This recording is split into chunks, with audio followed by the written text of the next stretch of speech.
자, 이 영상은 우리가 통계학에서 그 정확도하고 관련된 그 용어들이 이렇게 크게 네 가지가 있다고 보고 이게 어떤 의미가 있는지 한번 설명해 보기 위해서 지금 준비를 한 겁니다. 일단 이제 뭐 설명의 편의를 위해서 그림을 좀 보겠습니다. 자, 이렇게 이 세상에 이제 사람들이 이렇게 있어요. 그래서 이게 뭐 모집단이 될 수도 있는데 여기에 우리가 요즘에 이제 흔히 얘기하고 있는 코로나 걸린 사람들이 존재하고 있다 이거죠.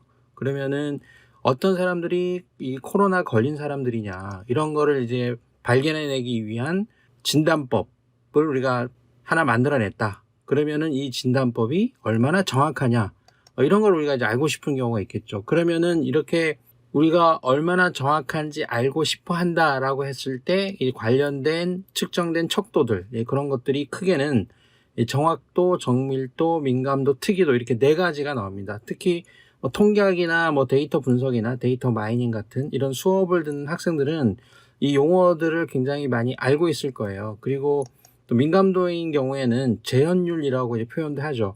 지금 한국어로 정확도니 정밀도니 민감도니 특이도니 이런 말들이 있지만 사실은 이게 일상에서 쓰게 되면 이게 다 정확도라는 의미로 씁니다.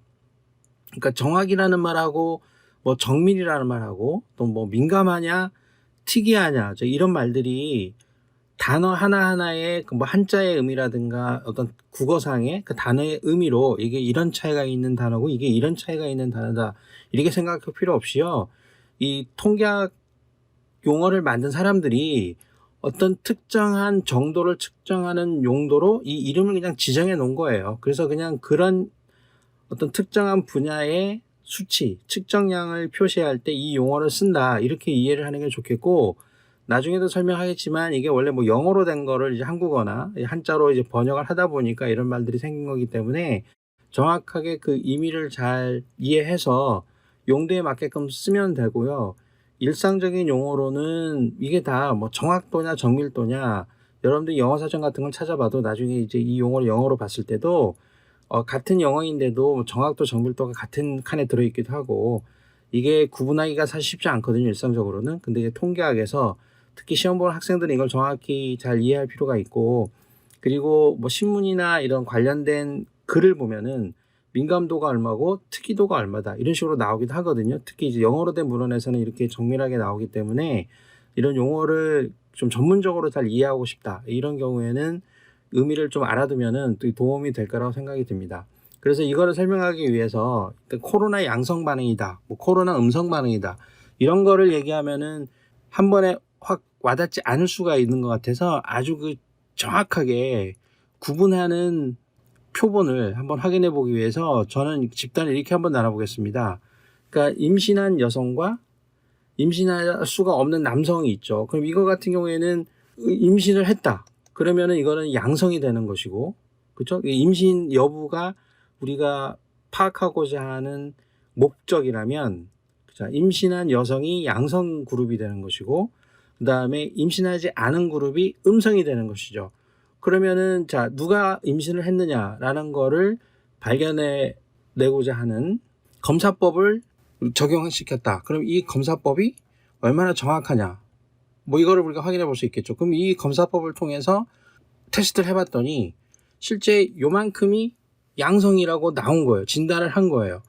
코로나라고 치면은 코로나가 누가 걸렸느냐를 딱 이 테스트를 해봤더니 요 사람들이 코로나 걸린 거로 나왔다는 얘기죠. 그럼 여기서 명확한 거는 우리가 이런 그 정확도를 측정할 때 양성인 여성 10명, 그 다음에 음성으로만 반드시 나와야 되겠죠. 남자가 임신할 수는 없잖아요. 그러니까 이런 남자 10명을 갖다 놓고 이 약으로 테스트를 한번 해본 거예요. 이 진단법으로. 그랬더니 지금 양성으로 나온 게 이렇게 9명이 나온 거죠. 그 남자도 한 명이 낀 거예요. 그러니까 이거 시험하다 보면 이럴 수도 있죠. 약이라는 게 뭐 100% 정확하기가 쉽지가 않기 때문에 그러면은 코로나 걸리지 않은 사람이 코로나 걸렸다고 나올 수 있는 것이고 코로나가 걸린 사람이 실제로는 코로나 걸리지 않았다 이런 식으로 진단이 나올 수도 있는 거죠. 그래서 이런 값들은 이 양성이라고 표시되어 있는 거는 예측된 양성이죠. 우리가 병원 가서 검사소 가서 검사를 받았다. 그럼 어떤 결과가 나왔다. 그러면은 실제 잘못된 검사 결과도 나올 수 있기 때문에 이렇게 나온 검사 결과가 양성이라고 하는 거는 예측된, 그죠? 진단된 양성이다. 이렇게 얘기할 수 있습니다. 그러면은 이런 양성 중에는 여기 있는 것처럼 실제 양성을 양성이라고 얘기한 true positive라는 게 있을 수 있고, 그 다음에 양성은 양성이라고 나왔는데 잘못된 양성, 그런 거를 false positive라고 하고, 우리가 통계학 책에서는 true positive를 줄여서 TP,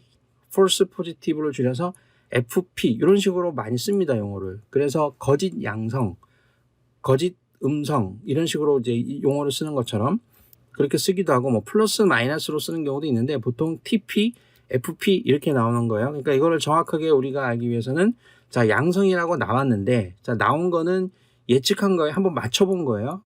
맞춰봤는데 진짜 양성을 양성이라고 한 것, 이런 건 참 양성이죠. 그게 true positive고, 양성이라고 나왔는데 원래 양성이라고 나오면 안 되는 애가 양성으로 나온 거예요. 남자한테 너 임신했다 이렇게 나온 거예요. 이건 false positive죠. 이런 식으로 나와 있게 되고, 여기에 포함되지 않은 그 바깥의 집단이 있겠죠. 그래서 원래 양성이었지만 임신했다고 나와야 되는데 너는 임신이 아니야 라고 나온 경우를 false negative라고 그러고, 약자로 FN이라고 이렇게 표시를 하게 됩니다. 그 다음에 임신하지 않은 사람은 임신하지 않았다고 결과가 나와야 되겠죠. 그거는 네거티브가 true하게 나온 거예요. 그래서 true negative라고 그래서 TN이라고 이렇게 씁니다. 그럼 이거는 우리가 이제 그림으로 편의상 설명하기 좀 편리하게 하기 위해서 제가 이렇게 그림을 그린 것이고, 이게 뭐 숫자가 뭐 1000명, 100명 넘어가면 그림으로 우리가 설명할 수 없기 때문에 이런 걸 이렇게 표로 이렇게 그리게 됩니다. 그래서 실제 양성과 음성이 있을 거고, 그 다음에 진단 결과로 나온 이 사람은 양성일 것이다, 음성일 것이다 라고 하는 예측된 양성과 음성이 있을 것이고, 그래서 그거를 TP, FN, FP, TN 식으로 표를 만들게 됩니다.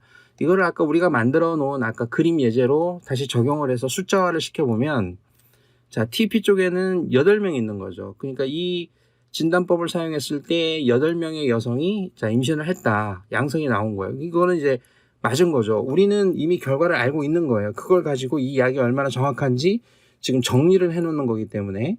그 다음에 FN은 E가 나오고, 그러니까 원래는 분명히 임신했다고 나와야 되는데 이 진단약으로는 추출해내지 못하는 게 2명이 있었잖아요. 그 다음에 임신했다고 절대 얘기할 수 없는 남자인데 임신한 걸로 나와버린 거예요. 그러면 이거는 FP가 1이 된 거고, 그 다음에 TN이 9가 된 거죠. 이거는 이제 true negative입니다. 음성을 진짜 음성이라고 본 거죠. 이런 식으로 해서 표를 이런 식으로 정의를 하게 됩니다. 그래서 이런 표는 통계학에서는 영어로는 confusion matrix라고 그러고, 또 다른 말로는 error matrix라고 합니다. 이건 이제 번역하기 나름이긴 한데, 혼동표, 혼동행렬, 오류행렬, 오류표 이런 식으로 이름을 부릅니다. 그래서 관련된 분야의 공부를 하는 사람들은 교과서에서 이렇게 생긴 표를 많이 본 적이 있을 거예요. 그래서 이런 형태의 표는 원래는 이제 상황표라고 하는 표의 종류죠. 여러분들이 통계 패키지 같은 데 보게 되면 이렇게 표를 2x2 뭐 이런 식으로 3x3 이런 식으로 만들어 놓은 거를 보통 크로스 탭이라고 많이 쓰는데, 그래서 뭐 교차 분석 이런 거 할 때 이런 말 많이 쓰잖아요. 그래서 요거의 일종이 바로 컨퓨전 매트릭스, 에러 매트릭스 됩니다. 그래서 부를 때는 혼동표 이렇게 불러도 되고요. 영어로 쓸 때는 컨퓨전 매트릭스로 주로 많이 쓴다, 이렇게 알고 있으면 됩니다. 그래서 이 표를 가지고 원래 계산을 하거나 정확도하고 관련된 숫자들을, 이 측정치들을 보여주게 됩니다. 그래서 이거를 하나씩 한번 살펴보죠. 다시 돌아와서 보게 되면, 자, 이런 식으로 이제 네 부류가 나눠져 있는 거예요. 중간에 true positive, false positive가 있고, 음성으로 나온 게 잘못된 음성이 있고 진짜 음성이 있는 거예요. 이렇게 네 가지가 있는 경우에 일단 그 정확도하고 관련된 용어를 이제 하나씩 살펴보려고 하는 건데, 자, 일단 보게 되면 여기 지금 표시가 되어져 있는 두 개의 부분이 있죠. false positive라고 한 부분하고 false negative는 잘못된 거죠. 예, 이거는 이런 식으로 돼서는 안 되는 잘못된 결과입니다. 그래서 이런 것들을 오류라고 합니다. 그래서 이쪽에 그 false positive에 해당되는 부분을 보통 일종 오류라고 합니다. 이것도 통계학 책에서 아마 본 적이 있을 거예요. type 1 error라고 합니다. 그래서 일종 오류는 원래 음성으로 판단되어야 될 사람이 양성으로 판단된 거, 이거를 거짓 양성이라고 하죠. 이 부분을 일종 오류라고 합니다. 반대로 양성이라고 판단이 돼야 되는데 거기서 걸러지지 않은 거예요. 음성으로 나와버린 거예요. 이런 경우를 타입 2 에러라고 합니다. 2종 오류라고 합니다. 그래서 1종 오류, 2종 오류 이런 거 생각할 때는 요 표를 지금 제가 요 그림을 머릿속에 딱 떠올리고 가운데 있는 게 1종 오류고 바깥에 있는 게 2종 오류구나 이렇게 머리에 떠올리면은 여러분 쉽게 아마 외울 수가 있을 거예요. 그래서 이 타입 1과 타입 2가 어떻게 다른지, 그러니까 양성으로 판단된 게 잘못된 것이다. 그러면 1종 오류고, 자, 음성으로 판단됐지만 원래는 양성이었다. 그러면은 이게 거짓 음성이 되죠. 이런 게 타입 2 에러다. 이렇게 생각하면 되고, 그 다음에 자 타입 1 에러는 알파 오류라고도 하고, 이제 부르는 거는 이름을 이렇게 부릅니다. 그 다음에 타입 2 에러는 베타 오류라고 된다. 이게 두 개가 어떻게 다르냐 이런 거 이제 설명할 때 헷갈리면은 요 그림을 머릿속에 잘 그리세요. 가운데 있는 게 타입 1이고 바깥쪽에 있는 게 타입 2다. 그래서 머릿속에서 요 그림을 상상해 보게 되면 쉽게 그 설명하는 방법을 이제 찾아 나갈 수 있을 겁니다. 자, 이거는 이제 어떤 잘못된 부분들에 대한 설명이고, 그럼 여기서 이제 얼마나 정확한가 이거를 보는 척도들이 요 크게 네 가지가 있다고 아까 얘기했잖아요. 정확도, 정밀도, 민감도, 이거는 재현율이라고도 하고, 이제 특이도 이제 네 가지가 있습니다. 그럼 각각이 어떻게 설명될 수 있는지 한번 확인해 보겠습니다. 자, 정확도인 경우에는 자, 이렇게 네 가지가 나눠져 있는 이런 컨퓨전 매트릭스가 있는 거예요. 이걸 이제 숫자가 있다고 생각을 하면 됩니다. 그래서 TP, FP, FN, TN은 우리 머릿속에서 어떤 건 좀 생각을 해보고, 제일 처음에 있는 정확도인 경우에는 자, 전체를 대상으로 해요. 우리가 계산할 때 정확도라고 하는 건 얼마나 정확하냐죠. 자, 전체 중에 정확하게 맞는 부분이 어느 정도냐를 보는 겁니다. 정확하게 맞는 거는 양성을 양성이라고 찾아내고 음성을 음성이라고 찾아낸 게 전체 중에 어느 정도의 비율이냐를 보는 거죠. 자, 이거를 수식으로 따지게 되면 자, 전체를 다 더해서 TP라고 나온 부분하고 TN이라고 나온 부분, 그러니까 true라고 표시되어 있는 부분만 다 더한 거를 정확도라고 하고 영어로는 accuracy라고 합니다. 그래서 이것도 영어로도 여러분들이 알아둘 필요가 있어요. 보통은 이걸 전문적으로 하시는 분들은 번역하면 또 헷갈린다 그러면서 영어로 쓰는 경우도 많기 때문에 그냥 참고로 알아두면 도움이 됩니다. 그래서 accuracy가 정확하다. 그러니까 이 진단 방법이 얼마나 정확하냐. 자, 이런 거는 전체 중에 제대로 된 양성, 제대로 된 음성을 찾아낸 게 어느 정도인가를 파악하는 게 정확도다. 이렇게 생각을 하면 되고, 그 다음에 정밀도라는 말이 있죠. 정밀한 거는 accuracy보다는 조금 더 작은 부분이라고 생각하면 됩니다. 그러니까 더 소수점 밑으로 더 가는 거다 이렇게 생각하면 되는데, 정밀한 건 그런 의미잖아요. 그러니까 정확한 거보다는 폭이 좀 더 깊게 들어가서 그걸 파악하는 건데, 아까도 얘기했지만 accuracy나 이 프레시전이나 이 영어 단어는 그냥 동의어라고 보면 돼요. 근데 이 통계 용어를 만든 사람들이 자, 이때는 accuracy로 쓰기로 하고 이 부분에서는 프레시전으로 쓰기로 했기 때문에 우리는 이제 그거에 따라서 같이 용어가 같아야 서로 대화가 통하니까 이제 그런 차원에서 이해를 한다고 생각하면 됩니다. 자, 이 경우에는 더 안으로 들어옵니다. 요 양성으로 판별된 부분에서만 생각을 합니다. 그렇죠? 그래서 요 TP나 FP, 그러니까 포지티브라고 나와 있는 부분 중에 내가 맞춘 거, 진짜 양성인 거, 그게 어느 정도냐를 보는 거예요. 그러니까 정확도는 더 넓은 범위, 전체에서 보는 거고, 정밀도는 더 안으로 정밀하게 들어가서 안쪽에 있는 요 영역에서만 보는 거다. 이렇게 생각을 하면 됩니다. 그래서 정확도하고 정밀도는 이렇게 구분할 수 있고, 그 다음에 민감도라는 말이 있어요. 이건 sensitivity라고 쓰게 되는데, 민감한 거는 얼마나 민감한 거냐는 거는 있잖아요. 얼마나 이게 툭 건드리면 잘 드러나느냐는 거죠. 이 약으로 이 시험 방법으로 진단을 다 했더니 양성인 애는 양성이라고 툭 얼마나 그냥 잘 튀어나오느냐 그걸 보는 거기 때문에 이거의 범위는 실제 양성인 집단이 분모가 돼요. 그것 중에 내가 계산해야 되는 거는 실제 양성인 사람들로 걸린 거. 그렇죠? 그러니까 실제 양성인 집단에서 찾아낸 거, 민감하게 반응한 게 어느 정도냐를 보는 게 민감도입니다. 그렇기 때문에 이거는 FN하고 TP를 분모로 하고 그 다음에 TP를 분자로 해서 찾아내게 됩니다. 얼마나 민감하냐. 그러니까 딱 건드렸을 때 이게 탁 튀어나오는 거예요. 얼마나 잘 튀어나오느냐. 얼마나 잘 튀어나오게 만들어내냐는 거죠. 실제 이거에 반응해야 되는 사람들이 얼마나 잘 반응하는 약인가를 보는 거죠. 근데 양성인데 양성을 잘 걸러내지 못하면 이거는 민감하지 않다 이렇게 얘기할 수도 있잖아요. 그러니까 그 말을 뭐 풀어서 굳이 이해를 좀 하기 좋게 하기 위해서 굳이 설명을 하자면 그런 식으로 이해를 할 수 있을 겁니다. 그 다음에 특이도라는 게 있어요.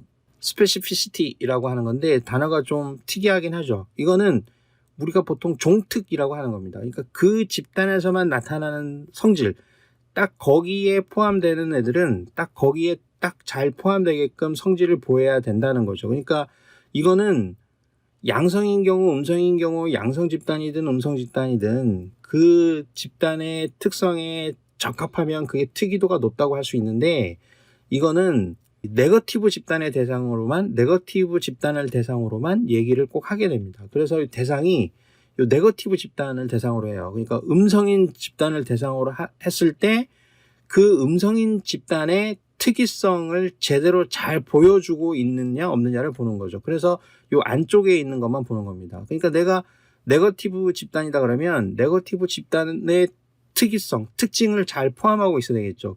그 정도가 어느 만큼이냐를 보는 거예요. 그래서 전체 네거티브가 10개인데 그 중에 9명이 지금 음성이라고 판별이 났죠. 그 집단의 특별한 속성을 그대로 보여주고 있습니다. 그래서 특이도가 그래서 FP 더하기 TN분의 TN이다. 이런 식으로 이제 정리를 할 수 있습니다. 그래서 요 설명한 내용들을 잘 생각해보고 요 용어들의 차이점을 구분할 수 있으면 됩니다. 다시 한번 생각해보게 되면 정확도는 전체에서 정확하게 음성이든 양성이든 판별해낸 거, 그 비율을 정확도라고 하게 되고, 정밀도는 양성이라고 찾아낸 것 중에 진짜 양성인 거, 그게 어느 정도냐 하는 게 정밀한 거다. 이거를 좀 잘 이해를 하고, 그다음에 민감도는 진짜 양성이라고 찾아냈어야 되는 것 중에 이 판별법으로 인해서 양성이라고 찾아낸 비율, 그게 어느 정도냐. 그게 민감도, 재현율이라고 보면 되고, 그 다음에 전체 음성인 중에 진짜 음성이라고 판별이 돼야 되는데 실제로 음성이라고 우리가 찾아낸 거, 예측한 거, 그거의 비율이 어느 정도냐. 지금 말이 좀 헷갈리기도 하는데 아마 이해를 할 수 있을 거예요. 잘 생각을 해보게 되면. 자, 이거를 아까 지금 우리가 지금 쭉 보고 있던 이 예를 통해서 숫자로 한번 전환을 시켜 보겠습니다. 그러니까 정확도인 경우에는 전체 집단이 지금 20개죠. 그 20개 중에 자, true라고 되어져 있는 거. 두 개죠. true 포지티브, true 네거티브. 자, 이게 8하고 9니까 이거를 더해서 그 비율을 계산해 보게 되면 자, 이 진단법의 정확도는 85%다. 이렇게 말할 수 있는 거죠. 0.85가 나옵니다. 정밀도는 자, 양성으로 지금 판별된 게 지금 9개잖아요. 그 중에 진짜 양성은 8개였죠. 나머지 하나는 잘못되는 거잖아요. 그 남자를 임신했다고 얘기를 해버렸으니까. 그래서 9분의 8 하면은 이게 89%. 이게 88.888 뭐 이렇게 나와요. 그러면 이제 89% 정도다 이렇게 얘기할 수 있고, 그다음에 민감도는 진짜 양성으로 찾아냈어야 되는데 다 찾아내진 못했잖아요. 그러면은 내가 실제 예측해 놓은 건 8개니까 그게 80%가 되고, 특이도는 네거티브 영역의 민감도가 되는 거죠. 어떻게 보면. 자, 그쪽에 가서 그 음성 영역의 특징을 보여줘서 진짜 음성이라고 찾아낸 그런 진짜 네거티브의 비율을 얘기하는 거기 때문에 여기서는 10분의 9, 그래서 90%가 됩니다. 그래서 어떤 약이 있어요. 이 약을 통해서 뭔가를 검사를 했는데 그 검사 결과를 찾아냈다. 그렇게 할 때는 주로 민감도가 얼마인데 특이도가 얼마다. 이런 식으로 얘기를 많이 합니다. 관련된 문헌에서는. 근데 보통 우리가 일상적으로 얘기할 때는 야, 그거 검사법 얼마나 정확하니? 뭐 이런 식으로 얘기를 하잖아요. 그러면은 이거를 정밀하게 따질 때는 야, 그게 정확도야, 정밀도야, 민감도야, 특이도야. 이거를 구체적으로 물어봐야 되고, 현실적으로는 이게 잘 구분이 안 되죠. 우리가 일상에서 그 엄마 아빠랑 얘기할 때 정확도, 정밀도, 민감도, 특이도 갖고 얘기할 수는 없고, 자, 여기서 설명하는 거는 이 전문적인 분야에서 요즘엔 기사에도 이런 얘기들이 좀 나오거든요. 그래서 그 코로나 때문에 코로나 검사 방법, 진단 시약 뭐 이런 것들 때문에 이런 그 용어들도 기사에 좀 나오는 것 같은데, 특히 이제 통계학이나 관련된 분야에서 수업을 듣거나 공부하는 사람들은 이런 식으로 이거 말고도 좀 설명하는 방법을 좀 더 쉽게 할 수도 있겠지만 아무튼 이제 이런 식으로 한번 이해를 하라고 제가 정리를 해 놓은 거니까 한번 요 그림을 제가 그려놓은 요 그림을 머릿속에 딱 떠올리면서 아 이건 이거고 이건 이거구나 해서 떠올리면 계산하거나 설명하기가 좀 편리하지 않을까 그렇게 생각을 합니다.